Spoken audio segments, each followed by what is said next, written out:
स्वागत है आपका फसल क्रांति में। मैं हूं आपके साथ फिजा काज़मी। फसल क्रांति एक ऐसी पत्रिका है जो तमाम किसानों तक पहुंचती है। गांव-गांव में किसानों के लिए कंपनियां हो या कृषि विज्ञान केंद्र या फिर सरकारी योजनाएं किस तरीके से काम कर रही हैं, वो सारी चीज़ों से हम आपको रूबरू कराते हैं। श्याम सिंह जी हमारे बीच मौजूद हैं। इंटरक्रॉपिंग के लिए इन्हें नेशनल पुरस्कार से नवाजा गया है। बहुत बहुत स्वागत है आपका। ये किसान भाई हैं, तमाम तरह की अलग अलग किस्मों की खेती करते आए हैं लंबे समय से, जिसमें उन्हें नवाजा भी गया है।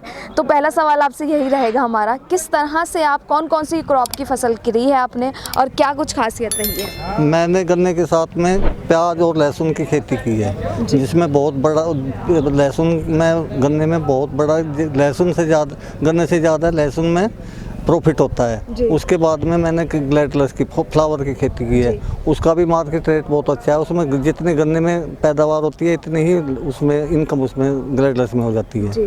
इंटरक्रॉपिंग की अगर बात करें तो क्या खासियत है, किसानों को किन चीज़ों का ख़ास तौर पर ख्याल रखना चाहिए इस तरह की खेती के लिए, क्या कुछ बताना चाहेंगे आप हमारे किसान भाई को? श्याम, इंटरक्रॉपिंग के लिए हमें एक बात का ध्यान रखना चाहिए कि दोनों फसल एक दूसरे के विपरीत ना हो। दोनों अगर विपरीत हो जाएंगे तो दोनों की प्रोग्रेस नहीं होगी। हमें ऐसी फसल को प्रयोग में करनी चाहिए कि दोनों एक दूसरे की पूरक हो, एक दूसरे को नुकसान ना करती हो।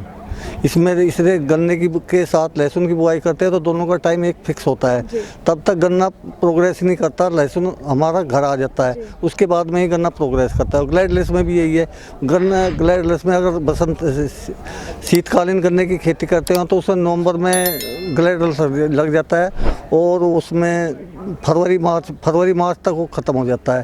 तो फरवरी मार्च तक गन्ना प्रोग्रेस नहीं करता, तब तक उसके बाद में ही गन्ना प्रोग्रेस करता है, तो उसमें वो फसल हमारे घर आ जाती है। जी, जो किसान इंटरक्रॉपिंग करते हैं वो किन बातों का ख़ास ख्याल रखें या किन चीज़ें, वो कौन सी ऐसी चीज़ें हैं जिनका उन्हें ध्यान रखना चाहिए ख़ास तौर पर जब वो इंटरक्रॉपिंग कर रहे हैं, या अलग अलग जैसे लहसुन की खेती करते हैं, प्याज की खेती करते हैं, तो क्या कुछ बातें ऐसी हैं जिनको ध्यान रखना चाहिए ताकि उनकी जो प्रोडक्शन एरिया है, जो मतलब जो लागत लगा रहे हैं, उससे उनकी आय भी बढ़े और कोई परेशानी भी ना आए? सबसे बड़ा ध्यान रखना चाहिए हमें समय का। अगर हम समय पर बुआई करेंगे तो हमें उनका प्रोडक्शन बहुत अच्छा मिलेगा। अगर समय पर बुआई नहीं करेंगे तो हमें उसका प्रोडक्शन नहीं मिलेगा। जी, श्याम जी, आप कितने समय से खेती करते आ रहे हैं और क्या कुछ बदलाव आपने देखे हैं खेती में? मैं इंटरक्रॉपिंग सन 2012 से कर रहा हूँ।